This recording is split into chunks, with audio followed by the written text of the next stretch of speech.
Before we get started today, I have something special to share with you. You know how many people I talk to who say, Melissa, I don't even know what I want. I don't have a big vision for my life. And they feel like something's wrong with them. But here's the truth.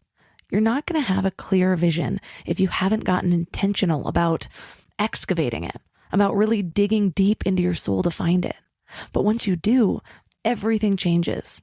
And it's not about figuring out what the next 50 years of your life looks like right now. It's more about finding what you do know, leaning into that, and then letting the next step reveal itself. There's actually a process to this. You may have heard me talking about Living Mind Love by now. It's the brand new Mind Love community that will be working towards something for an entire year together in a way that actually fits into your life. Well, our very first month together is all about getting clear on your vision. And if you already have one, we're going even deeper. I've taken everything I've learned from nearly 500 interviews with the world's most brilliant minds, and I've broken it down into simple steps that actually work. You'll be part of the first ever Mind Love community on School, so we get to uncover all of this together. So if you're ready to find your vision, go to mindlove.com/living and join the waitlist, and you'll get instant access to my 10-year vision meditation. So let's get into today's episode. Welcome to Mind Love, episode 167. Today's episode is all about transforming your relationship or marriage to a spiritual partnership. As I'm healing all that within myself, I'm understanding the roots of where that came from. And hopefully you're trying to be with a partner who's engaged in similar level work and understands the roots of the dysfunction, because then you're picking from a different place and you have empathy for each other in a different way. So what ends up happening is like the marriage or the partnership becomes very spiritually healing, because you can see where the other person is wounded and how your empathy can be very healing for them. And at the same time, to your point, if you're purpose-driven and in alignment, that can be the catalyst by which you turn outwards and you start working and healing other people who may be facing similar, challenges. Turn up your frequency with Mind Love. Bite-sized brain hacks for seekers, dreamers, and doers. It's time to give your mind a little love with your host, Melissa Monti.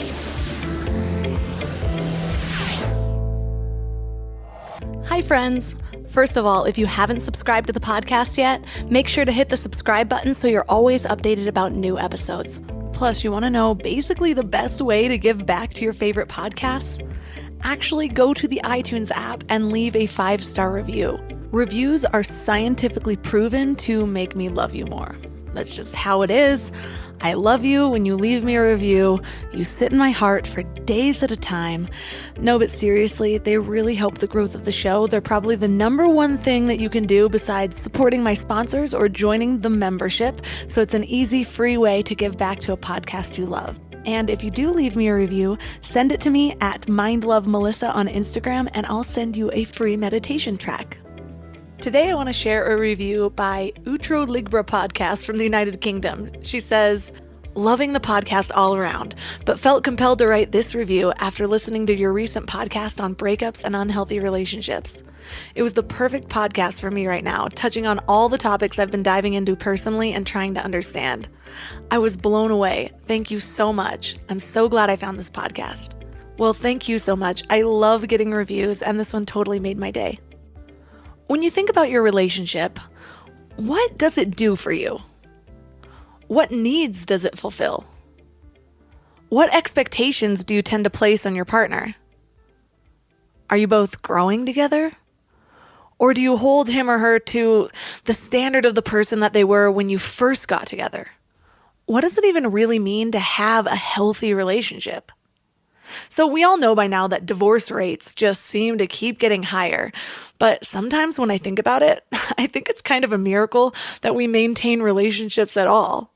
I mean, we essentially have zero guidance when we enter into a relationship. And then we tend to bring in all of our baggage from past relationships, from trauma, from childhood wounds. And not only that, just being in a relationship tends to highlight all of our own issues and patterns that we might not have even known are there. I definitely noticed this with my own emotional patterns. I was just talking about it in episode 165, all about moods. Well, I honestly didn't even realize that my emotions were so big until I lived with a partner full time. When I was with my friends, I was always the laid back, go with the flow friend. And that was easy because it was only a part time job. I don't think I even realized that I was just staying home or avoiding people when I was moody, so a lot of people didn't see that side of me. Well, because some of these patterns come up in our relationships, it can be easy to assume that it's your partner that's the one that's doing it to you. Your partner makes you mad, or your partner makes you feel insecure, or your partner makes you crazy.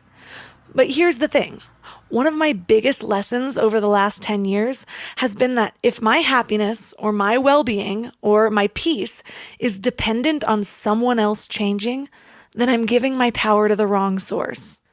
And yeah, it'd be great if I could just change everyone around me to fit my preferences. But for one, that would only hinder my own personal growth. It's kind of like a spoiled child. You give them everything they want, and rarely does that bring them closer to happiness or being a good person. They just create more expectations for their happiness. And second, expecting everyone else to change based on your triggers and your preferences or expectations, it just isn't feasible. It's a really excellent way to make sure that you feel frustrated all the time. So instead, I focus on my own behavior and my own expectations. The more I work on my ability to find peace or understanding or compassion, the easier it is to find peace no matter what life throws at me. And that's putting the power over my life experience back in my hands instead of in the hands of everyone else. So this does not mean that you should put up with a partner who disrespects you or who hurts you on purpose or who really doesn't value you in your relationship. There's a balance. But what I found is, as I place the focus on my own patterns, I also come to know myself more. And as I build a deeper relationship with me, I also have an easier time setting my own boundaries, knowing what I want in a partner and in friends, knowing what I really value in my relationship. And I even get clearer on what gives me purpose. And so knowing myself and valuing myself makes it so much easier to honor those things. And that kind of growth is contagious. You attract the energy that you put out into the world, which means one of two things. Either I'm going to attract new relationships that are in alignment with the person that I am or that I'm becoming, or I'm going to inspire the person that I'm with to grow with me. And this is the difference between the old paradigm and the new paradigm for relationships. Gary Zukov, the author of Seed of the Soul, talks about spiritual partnerships. He says that our species is evolving, and with that, we're creating a whole new type of relationship and a new type of person. Whereas decades ago, or even all the way back to thousands of years ago, relationships were more about survival. The woman procreated and the man brought home the meat or hunted and gathered, or worked long hours at a corporate job while the woman had the babies and cooked the food. Whereas now we've evolved and our needs are greater and more complex. We have more facets and we seek more meaning. So maybe the traditional roles feel right for you. That's totally fine. Or maybe the roles are reversed or it's a combo. Maybe your relationship is same-sex or asexual. Or maybe the idea of marriage just doesn't jive with you at all. So he says that as we become aware of ourselves as more than we once thought we were, and this is happening to millions of people already, we long for relationships that are the most meaningful and rewarding possible. The type of relationships that support us in becoming healthy and vibrant and creative and loving. Well, these are spiritual partnerships.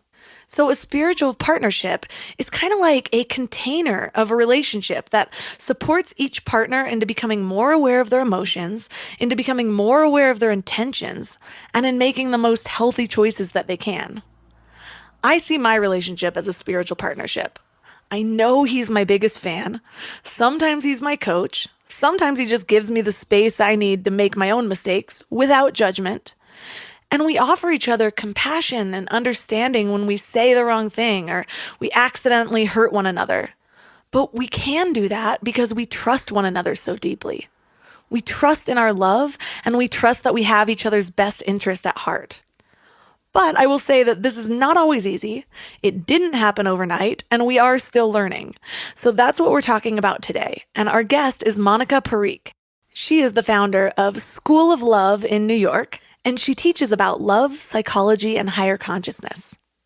3 key things we will learn are all about the spiritual purpose of relationships and marriage, how to turn blame into self-reflection, and how to cultivate emotional intelligence so your relationships flourish. But before we dive in, do you wish there was a way to start each day with a little reminder of your own power? Just sign up for the Morning Mind Love for daily inspirational messages right to your inbox. I get messages from people every single day about how the Morning Mind Love is their favorite way to start their day, or that the message that came through is exactly what they needed to hear. It's kind of like your own personal inspiration oracle. Just visit mindlove.com and sign up right there on the homepage. Plus, you'll get some amazing free gifts when you do, like a free guided binaural affirmation meditation designed to rewire your brain to your highest self. And you'll get one of my favorite tools, a booklet of my personal power lists to help you gain clarity and live each day with intention. And it's all completely free. Just go to mindlove.com to sign up. Or if you're out and about, text the word morning to 33777. That's morning to 33777. And now let's welcome Monica Parikh to the show. Oh, Melissa, thank you so much for having me. I'm such a huge fan of yours. It's a real honor. So give us a little insight into your story. How did you make that transition from being a lawyer to focusing so much on love? Well, I certainly never imagined I'd be here, but I know it was why I was born and what I'm supposed to do. It really started 12 years ago. I went through a very traumatic divorce, and the quick and dirty of it is that, my husband walked out of our decade-long marriage without any warning, and I never saw him again. And from that, I just started asking the first question, which was, why did my marriage fail in this crazy way? But then I extended and said, well, why are marriages generally failing? The statistics about marriage are pretty bleak. More than 50% of marriages end in divorce. And of those people who remain married, about 7 out of 10 report being unhappy. And so I just started asking the question of, why is marriage not prospering, and what do we need to do as a society to build a better marriage? So when you started thinking about that, what really interests me is I know that so many people, when they go through a breakup or a divorce, they can get caught in that cycle of blame where, it's got to be the other person's fault because I could feel it. So how did you make sure that you didn't get caught in that blaming trap and you turned it into this kind of broader reflection of maybe how you were approaching the marriage and how marriages can be better approached overall? Yeah, I certainly am no saint. So in the beginning stages, there was a lot of blame. And what ends up happening when you really undergo, therapy or some kind of psychoanalysis is that really, like, the whole point of it is to look inward at yourself and ask where you have made mistakes so you don't repeat them. Because that's what generally our human tendency is to do is, we repeat the same mistakes over and over until we've learned the lesson that's supposed to be learned. So as I, was engaging in that process, of course, so many truths were unearthed. And, that's the process of coming into consciousness, where you're seeing how your family upbringing impacts your choice in partner. You're seeing where you saw red flags and you chose to overlook them. You are seeing where perhaps your boundaries weren't strong enough, where you allowed bad behavior to continue, or maybe you even rewarded it. And as you pack that and you're doing that process, then you see that everything that happens in life, including these huge traumas, they're really just meant to prosper you. They're meant to take you up to that next level of understanding about yourself and about life. And if you can remain grounded there, then you kind of see this person, as a teacher. This was, like, for me at least, a super important catalyst for my own growth and my own healing and my own, expansion of consciousness. And then ultimately it became my life's work that I wanted to spare other people that pain that I had gone through. And, a big part of my business model is that so I practiced law for 20 years, Melissa, and I started building my business when I was still practicing law full time. And as great as the education I got, going to an Ivy League law school, what I realized was that our education system is actually really woefully inadequate in preparing us for the most important job we're going to undertake, which is, being in relationship and being spouses and being parents. And so I wanted to change that narrative as well. If you were going to go back and have a say in redoing that curriculum, I'm curious, what would you add to it that would help better prepare us? Well, so I've actually built the curriculum. And, a big part of part one of the curriculum is boundaries. It's basically not just boundaries in terms of, okay, well, what's mine to own and what's yours to own, but more in terms of emotional health. Because one of the biggest problems I see in marriage is that we go into marriage with very flawed conceptions of what love is. We think that love is kind of that honeymoon feeling that you get in the beginning of a marriage. And when that doesn't last, which it just by its nature cannot last, we think, oh, wow, the love is over. And where we have to change that is the understanding of actually love begins when it gets hard, because that's when we kind of go in service of another person and we start looking at ourselves and saying, what am I doing that's contributing to the unhappiness of this marriage, and how do I need to change myself to change the dynamics of this marriage? And how do I communicate better and more deeply, and how do I start to heal the woundedness in myself so I'm not projecting that on my partner? And, so a big part of the initial curriculum is this boundaries piece, which is just like, I need to learn how to be happy on my own and stop seeing my partner as the place where I find my happiness. And believe it or not, that's very wrapped up in boundaries. And then, the second part of my curriculum is the psychology of dating and relationships. And a lot of that is grounded in polarity. So energy, I know that you're super interested in energy. I am too. And sort of understanding, am I a feminine energied person primarily, or am I a masculine energied person? And what does that mean for dating behavior? And how do I attract my right complement? And then, the third part of my curriculum is really about the spiritual purpose of marriage.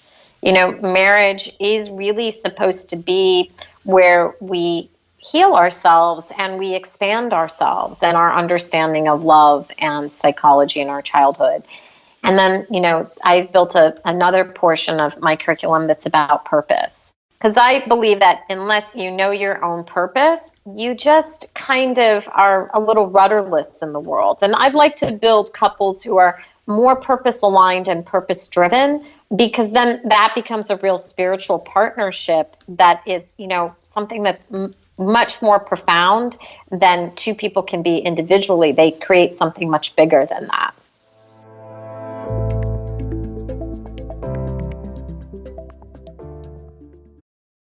Before we go deep today, I want to give you a little gift, and I want to give it to you every single day. It's called the Morning Mind Love. I know how life can be. You're all fired up after an inspiring episode, and then a new day or a new challenge comes at you, and it's just hard to keep up that energy. Well, the Morning Mind Love is kind of like an oracle from your higher self to help you start each day with a positive focus. Plus, when you sign up, you get 2 free gifts, a 30-minute binaural meditation and 30 days of journaling prompts to help you remember who you truly are. And it's all completely free. So join over 9,000 people and go to mindlove.com to sign up, or text the word morning to 33777. Let's talk about legacy for a minute. We're all working so hard on personal growth and building better lives and creating something meaningful. But how do we protect everything we're building? Look, I know life insurance isn't the sexiest topic, but it might be one of the most loving things you can do for your family. We kept putting it off. It's funny how things never feel like a priority until you need it, which is the total wrong way to approach life insurance. But now that we have kids, there is no way I'm taking a chance that they won't be taken care of if something happens to me. So suddenly, this was our number one priority. And SelectQuote makes it surprisingly simple. They're one of America's leading insurance brokers with nearly 40 years of experience helping over 2 million customers. What makes them different is just how personal it is. Their licensed agents take the time to understand your specific situation so that they can find you the right coverage. We're talking 15 minutes to get exactly what you need. And I love that they actually reward you for all the self-work you're doing. So if you're in good health, you could get same-day coverage for up to $5 million. No medical exam needed. And it's way more affordable than you might think. Coverage up to $1 million could cost as little as $20 per month. So get the right life insurance for you for less at selectquote.com/mindlove. Go to selectquote.com/mindlove today to get started. That's selectquote.com/mindlove.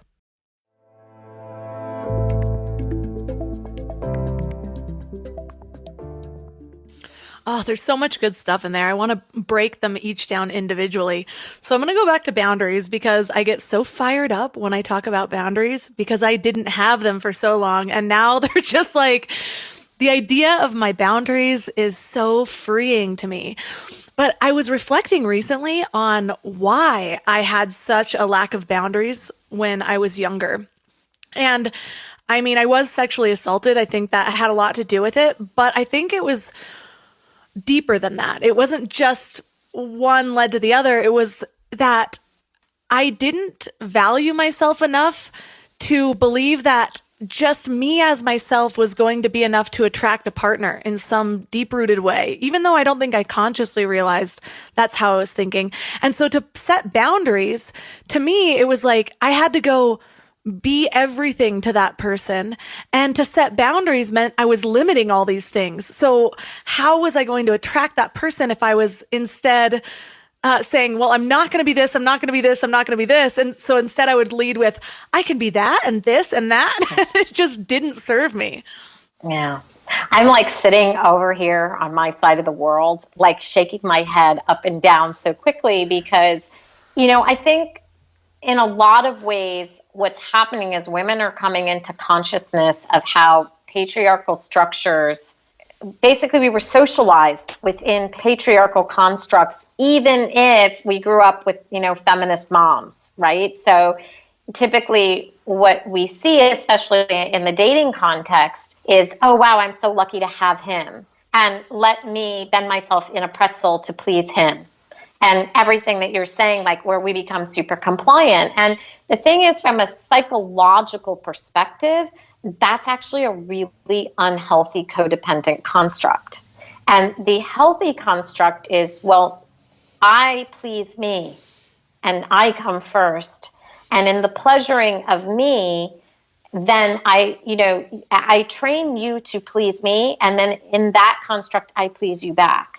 So there's an equal give and take, but we as women really almost see ourselves as, I hate to use the terminology because it's so overused, but like queens. And we sit in a different level of energy, and something that I'm super interested in is what I call the elevation of consciousness from third to fifth dimensional consciousness. And to me, a fifth dimensional conscious person actually is residing equally in feminine and masculine energy. They can go back and forth between the two.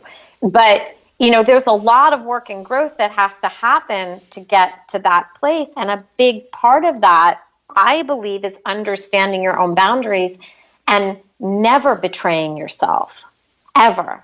And always putting your own, for lack of a better word, but that you always want to sit in a good vibrational reality, and anything that comes contrary to that, you just say no to. But to do that, you almost have to deconstruct a psyche and rebuild it, because remember that we're not only, socialized by our own particular childhood, but we have these epigenetic patterns of, multiple generations of women who've been trained into this kind of people-pleasing, him first, compliant behavior that has to get broken and undone. I hear a lot of messages where basically, you need to heal yourself before you can attract the right relationship for you. And I believe that on so many levels, but I also know that there's probably plenty of people out there that still feel like they have a lot of work to do on themselves. They're in a relationship that may not be the best, but there's potential there. So how do you start to create those boundaries when you're already in the relationship? Because sometimes it can feel like such a switch up compared to how you've been approaching it before. Yeah. I mean, I think that the real recipe for change is, if you have a partner who's just even open to the conversation, where you can, and I'm not saying that you even necessarily have to drag them into doing the work with you, but like, if you say, I want to do this for me, and some of the dialogue is going to change, and then, you start communicating, even just something as simple as, one of the things I see a lot right now with COVID is that people are really on top of each other. And what will happen is one partner will say, like, I need space. Like, I'm getting annoyed with you, I'm suffocating, and I need space. And the other partner will take that so seriously as like a personal affront. And so then what ends up happening is that you're basically breaking down the structures of communication and honesty.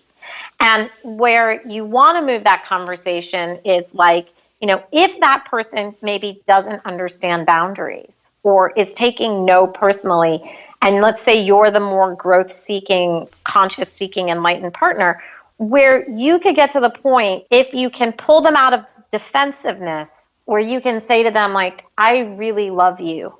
You are so important to me. But I sometimes just need space to myself because it's what I need to keep myself emotionally integrated. Don't take that personally. Let's not escalate that. That has nothing to do with you.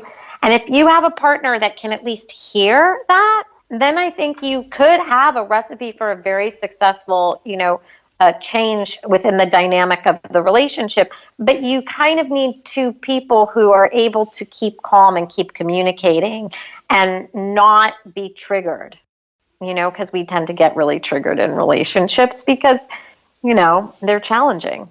Right. And I found in my relationship, it's so much easier when you have those conversations when it's not in a triggering moment. So I make it a point, though, to share with my husband what I'm learning about myself, because then when it comes up in a moment where I need it, it's already been introduced in a way. So I might be like, oh my gosh, I'm learning just how much of an empath I am and I need alone time.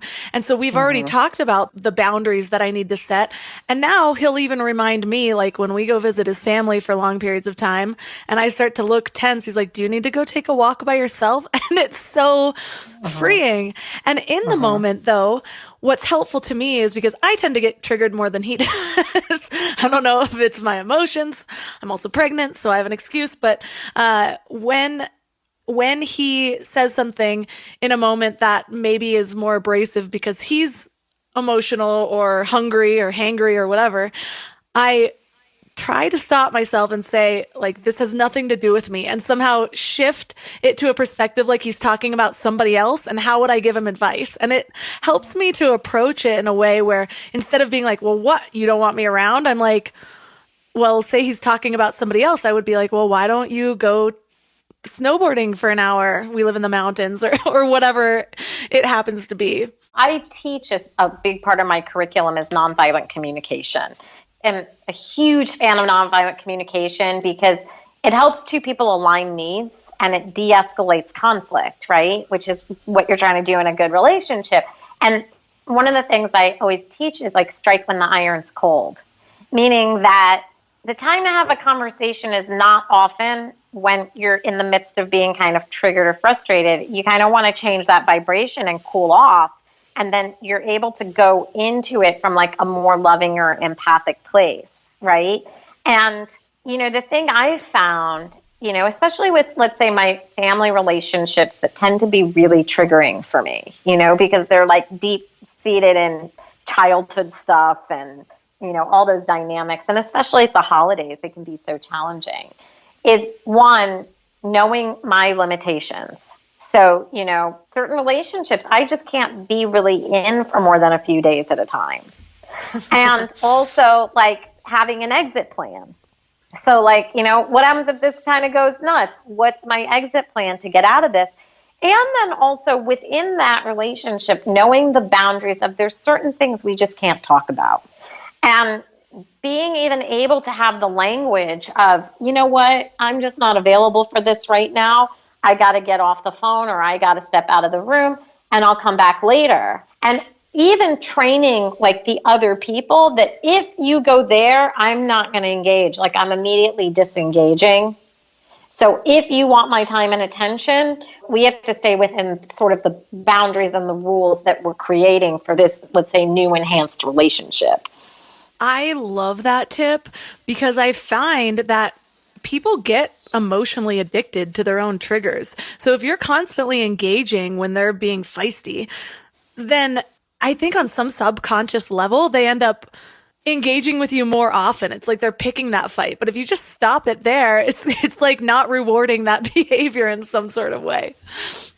Well, like think about it. Like, we're super conditioned to endure, and like it's funny because the more I started studying family relationships or relationship psychology within the context of marriage, what ends up happening is that familiarity of conflict or aggression becomes so ingrained within our psyche that when we go into workplaces where that level of conflict or aggression exists, it's familiar. And even on like a national political level, you can see that. Like, I just feel like, we as American citizens have been undergoing a very intensive cycle of narcissistic abuse.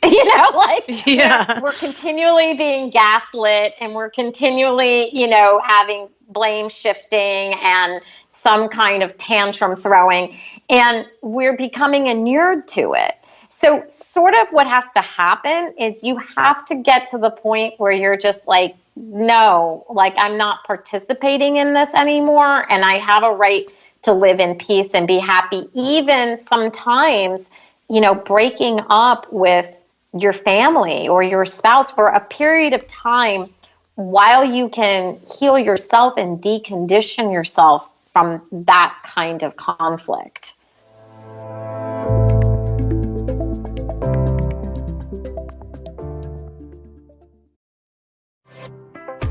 Learn from the world's best all in one place with Masterclass, the only streaming platform where you can learn and grow with over 200 of the world's best. Masterclass always has great offers during the holidays, sometimes up to as much as 50% off. Head over to masterclass.com/Spotify for the current offer. That's up to 50% off at masterclass.com/Spotify.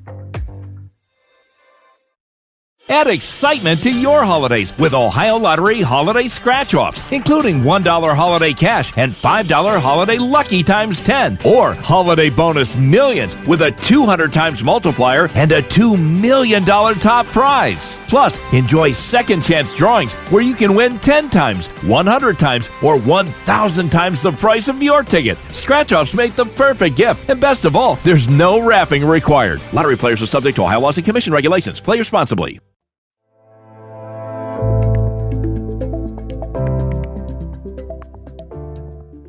Right. I have gone back and forth with the idea of cutting people off versus learning to, adapt's not really the right word, because I think on some level, we need to protect our energy. And so I'm a huge proponent of being like, well, I don't think this is healthy for me. This is cut off.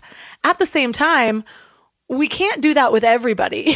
And there's some people that we have to continuously re-engage with.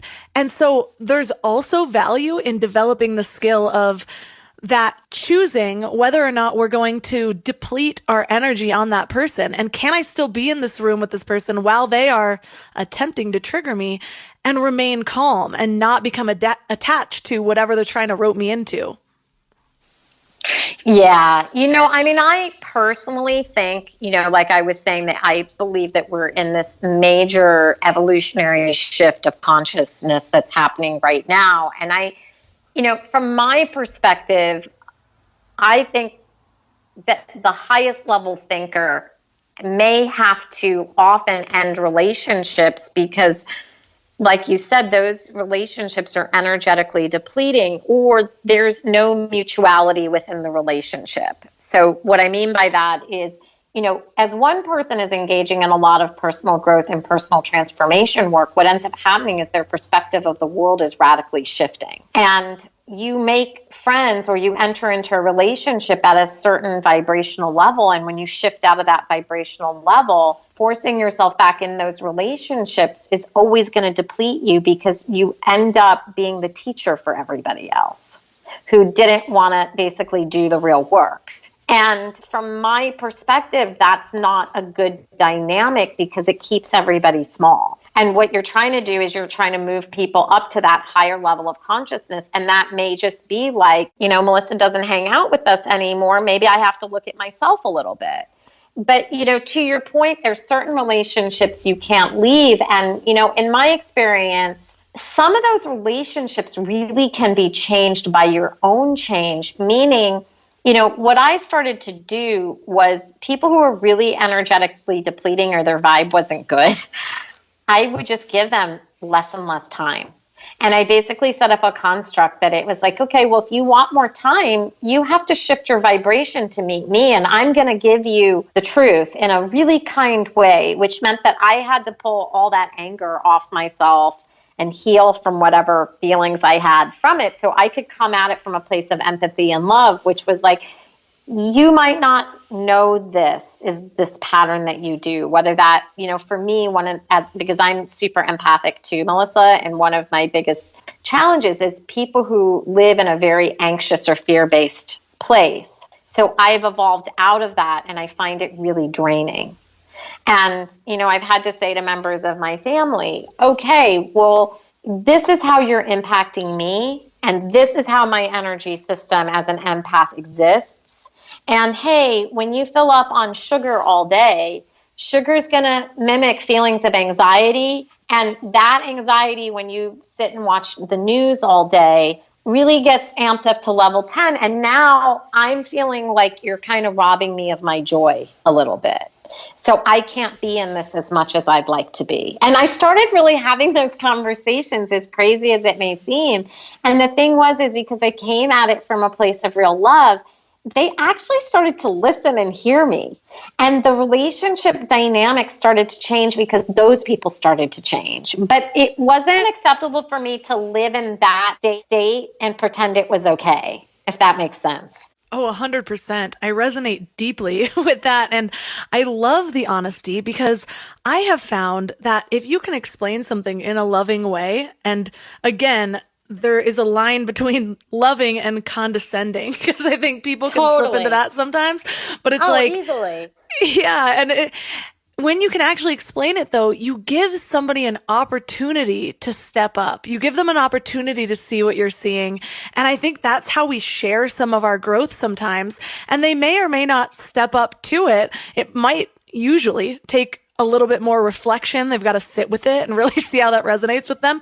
But I found when I share things, people do come back to me, like something about it they remembered. And in those moments, I think it feels good for both of us. Yeah. I mean, there's like one relationship in particular that I had almost completely just given up on. Like, I just was basically like, this is going to take a miracle. And I got to tell you, the entire thing turned around, and it was really just a humbling experience, because this person just didn't know, But to that point, it also took me so much work to get to the point that I wasn't enraged anymore. That I was like super detached and could come at it from that loving place. Like that, don't think that was an overnight thing. That was like, I don't know, that was probably like $50,000 worth of work right there. But, on the other end of it, I also I just was talking about this on a podcast yesterday. One of the most challenging parts for me in my own personal growth and transformation, especially as I moved into more intentional, purpose-driven work, is that a lot of the relationships I had before, because you start looking at time and energy so differently. And a lot of the relationships that were before, they just didn't feel substantive or meaty enough for me. And I knew that I had to leave them. And one of the things that one of my coaches said to me that was really helpful was she said, everybody's on their own personal journey. And maybe right now you're moving faster than them. That doesn't mean they won't catch up. And you don't want to kind of sit back, and you don't want to stymie your own growth and progress. And you don't want to make that behavior acceptable either. You do want to motivate people to move out of that level of complacency, but it might mean that for a period of time you're not together. Right. That's really helpful because the same thing has happened to me. The more I grow, it seems like there were a lot of relationships that I had had for like a decade, and I met them when I was a party girl, and so like it just wasn't resonating anymore. And then I met my husband who's on a similar path to me, and all of a sudden it's like my growth became exponential. So I had like this period of time where I was mourning, well, is this what marriage does? Is this what my growth does? And in the end, I really figured out that it was kind of a combination of both. And it reminds me of what you said earlier about talking about the spiritual purpose of marriage. And a book that I've been revisiting lately is The Seat of the Soul by Gary Zukov. And he talks a lot about spiritual partnership and how it's sort of different from marriage because it's this, you approach it differently. It's this idea that you are coming together to really help each other transcend to your highest selves, however that may look. So maybe sometimes it's not kind of coddling like you would or catering to the person like you might in a typical marriage. And it's challenging each other and it's shedding light on each other's shadows. Oh, 100%. So this is the exact kind of, partnerships that I want to build and I am building for my clients. And a huge cornerstone of that is awareness of yourself. So like I was saying, like let's say with my divorce, the initial place I came to that from was blame. And then basically you go into deeper levels of self-transformation and you say, oh, wow, like I picked this for a reason. And that reason may have been, a feeling of obligation or a feeling of fear or a feeling of unworthiness. And as I'm healing all that within myself, I'm understanding the roots of where that came from. And hopefully you're trying to be with a partner who's engaged in similar level work and understands the roots of the dysfunction, because then you're picking from a different place and you have empathy for each other in a different way. So what ends up happening is like the marriage or the partnership becomes very spiritually healing because you can see where the other person is wounded and how your empathy can be very healing for them. And at the same time, to your point, if you're purpose-driven and in alignment, that can be the catalyst by which you turn outwards and you start working and healing other people who may be facing similar, challenges. Right. And I know one of the things that you teach about in your programs is really understanding how to cultivate emotional intelligence. So what really goes into that? Is it just kind of the awareness of what their possible wounds are and keeping those in mind? Or is there something else that people can do? It's so many things. I think first is that boundaries thing that you and I were talking about. So, like one of the things I always teach my clients about is, when you're in a good vibration, when you feel good, but are you aware of when you drop out of it? And then are you aware of how to get yourself back into it without using somebody else as like the mechanism that you get back into it? And just that piece is huge, right? Because a lot of times, we want our partner to be the person who makes us happy. And so it's like, well, no, I have to learn how to be happy on my own. And that's a huge part of it. And then I think, the other part of emotional intelligence is the empathy piece. And to me, empathy comes more natural to some people than others. But even if you're an empath, it's still difficult to get to the level of consciousness. Like this probably was the most challenging part of my own journey, is moving out of black and white thinking. So moving out of he's wrong, I'm right, and moving more into what's actually going on here under the surface that's causing us to have this disagreement. And then also, there's no right or wrong. There's just that we have divergent needs, and now we have to figure out how to align them. And that to me is like a next level partnership that, so few people could probably get into, because it requires so much self-awareness and so much work and transformative work to, even get to that level of thinking. I have been focusing on that very thing because of the division in the world I've been feeling, actually. And so a lot of my Instagram posts lately have been trying to get people to understand that we are all just seeing things from our own limited perspectives. And man, people are not happy about that.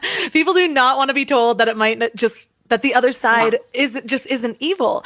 And it's funny because I know that's how people approach their relationships, if that's how they're approaching the world, because the macro is the micro. And so wherever you see that reflection in yourself or in your relationships or the way you're seeing other people, there's a chance that that's being reflected in your marriage or in your relationship with your kids. And what I've found, I do this little trick in my brain because I notice when I'm triggered, it's like my empathy knob goes down because I feel for me more than I feel for them.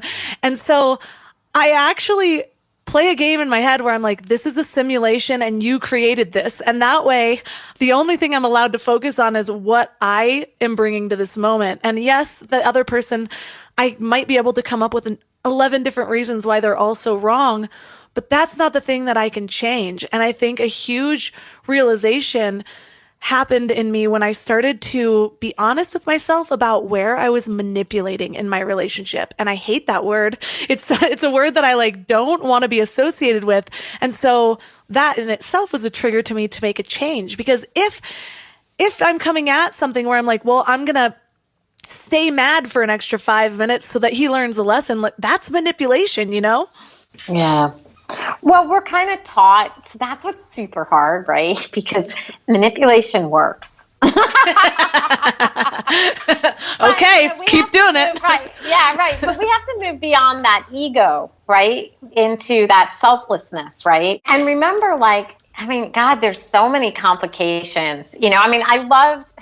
Let me just start by saying, I loved how you said, people are really not into it when you start saying, it's just different perspectives. And I totally, come at it from the same place. And I think a big part of it was because I was a lawyer for 20 years and I'm a trained mediator. So to me, it's just and now I've gotten to the level of consciousness. When I started getting really appalled with myself was when I could really start to understand what, a lot of the Republican Party was saying. And I had been a lifelong Democrat, and I could start to sit in both seats and really get both of the perspectives. And I was like, well, they're both kind of right. And then when I would talk about it, people were appalled because you're supposed to take a side. And to me, that's the inherent problem with not only the political system, but let's say marriage. Because what ends up happening is you have a pendulum effect. You just swing from side to side. And really, if you want to move society and the world or marriage or relationships to the next echelon, it has to be, I can understand why you think that way. And listen to why I think this way. And then what's the highest standard of thinking? And let's apply the highest standard that meets the most needs and does the best for most of everybody.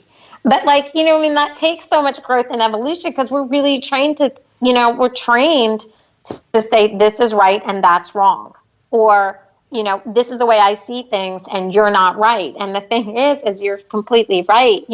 We all are just getting a different perspective. Right. The exact same thing happened to me. I actually used my judgment as a trigger to try to see both sides clearly. And in doing that, I ended up kind of coming to some realizations that I never thought I would have a year ago. So what's been helpful for me though, and I think what's really helped me to be able to have that perspective is that I really do feel like I have a higher purpose through all of this. And so it's still easy to get caught up in the day-to-day arguments and what's going on here, what's really happening, what's the agenda, whatever it is. But I realized I wasn't serving myself and I had another thing to go focus on. I'm like, okay, well, what do I want to be in light of all of this? What message do I think is important to be shared right now? And you mentioned purpose in relationships. And I imagine it's kind of the same. Whereas I think a lot of people don't take that time to find the purpose or meaning in what they're doing with their life. And so they end up putting it on their spouse or putting it just on their kids. And so then they have a greater need to control those relationships because it's their whole purpose. Oh, I couldn't agree with you more.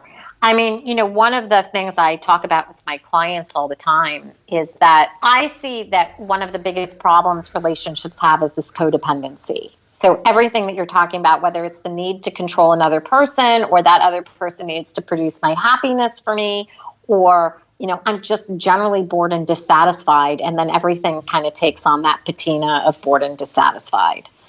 And I believe that real antidote to that is purpose, because, the thing I always talk about with my clients, which my clients are predominantly women, let's say 90% of my clientele is women, is that once you have your purpose, no matter how much you love this person, you can't not be doing your purpose.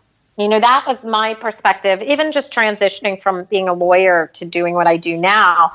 I loved being a lawyer. I had a great career. I was a social services lawyer, so I worked on poverty reform issues for the bulk of my career. I thought it was deeply meaningful, but not like what I'm doing now. Like right now, what I'm doing, I believe, is the reason I was born. And like you said, I want to fix something that isn't working, and it seems so obvious to me why it's not working, and I want children, especially, to be raised in families where they see loving parents who are communicating, because so many children are raised in trauma, and that trauma will impact their ability to be in a loving relationship. So you're really setting up, a course of generations of dysfunction. And I want to have whatever small amount of impact I can have to solve that piece of the puzzle. And so, the thing is that's so motivating for me that it brings so much joy. And then I can share that joy and happiness with the people that I love.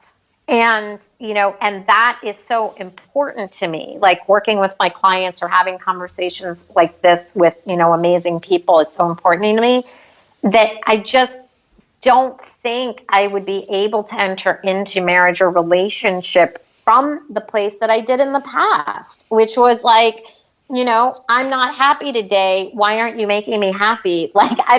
It's just like my entire framework has changed almost on all of it. And a lot of that was really finding my purpose. And that's why I'm so driven to help other people find their purpose, because I also think, just from an energy and human capital perspective, we have so many large-scale problems, and we need thought leaders, moving into greater agency. And it seems to me that women especially, they have a different perspective because their empathy skills are so huge. So it's even just helping them cross that hurdle of fear into a place of faith and saying, yeah, you can be a small business owner. Yep, you're going to make your salary. Yep, you can leave benefits behind and you'll make it up somehow. And just empowering people to even begin to have that narrative and that conversation. Right, because the way you show up in a relationship tends to be reflected back to you, especially if you're in that type of spiritual partnership. Like you said, manipulation works, and it totally does. But I've found that in all my relationships where I'm manipulating, that suddenly my partner's manipulating me right back. It's 100%. Not just one-sided. And I don't want to live that way.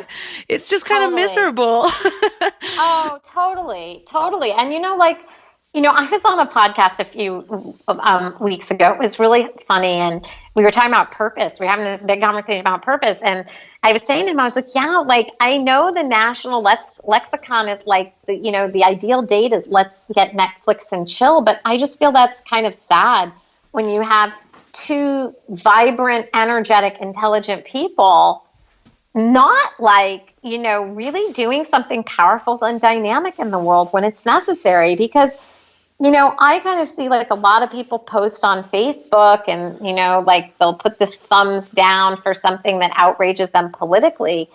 But it's like, well, we're all agents of change. We all can take a small piece of a puzzle and be really forceful, agents in society to build something bigger and better. Right. And I think that is the goal of that sort of spiritual partnership. It's to be there for each other and understand each other's wounds, help each other heal, understand each other's purpose, and help each other build. And through that, it just, in my experience, happens exponentially faster. So thank you so much for everything that you've shared today. And for listeners that are interested in learning more about you and your work, where's the best place for them to connect with you online? Yeah, they can just go straight to my website. It's schooloflovenyc.com. Schooloflovenyc.com. Drop me an email, connect with me. I'm happy to help in any way that I'm able to. And even though my business is based in New York, I have a global clientele.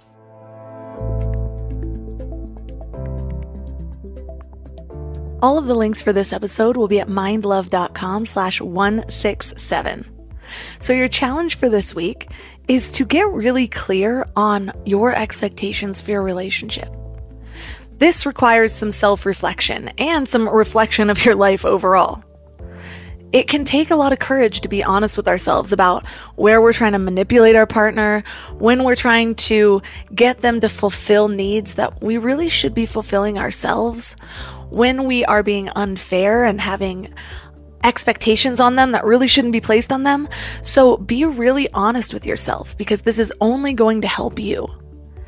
And one thing I struggled with when I was first starting to understand this is understanding that finding fulfillment in yourself first is not letting your partner off the hook. A good relationship will fulfill needs that you don't even know that you have. I have found that the less I have expectations of my husband, the more he starts to naturally do for me, because it's not coming from a place of need or lack on my end where he feels like he is under pressure to make sure that I'm okay at any given moment. Instead, because we are both coming from a place of wholeness, he wants to make me happier. He wants to light me up. And so it's coming from this place of abundance and in trying to please me in a way that brings more joy instead of just bringing me from a low to the status quo. Have you ever tried to surprise your partner, or your mom, or a friend with something where you're just going to take care of a need of theirs just out of the blue and you wanted to see their face light up? But then they come and they ask you to do it, and maybe even in a nagging tone, and you're like, well, now I don't even want to do this anymore. I hate when that happens, because it feels like it turns something fun and generous into yet another chore that I need to do. And that's kind of what's happening in reverse with a lot of people. And I just want to clarify again that this doesn't mean that you have really low standards for a partner and you just put up with the bare minimum. It means that you put yourself first, and you know yourself and honor yourself so much that you know your values, you know what you're looking for, you know what you deserve, and those things start to naturally align in your life. If you are with somebody that is just terrible for you, that will never grow with you, that will always be manipulating you or bringing you down, when you start to do this inner work, suddenly it won't be something that you can put up with anymore. It'll be something that you know you need to release so you can step into the next version of yourself. Or, like I said earlier, your partner will start to step up to keep up with you. But that first step involves knowing yourself, just like the first step in really any part of your self-growth.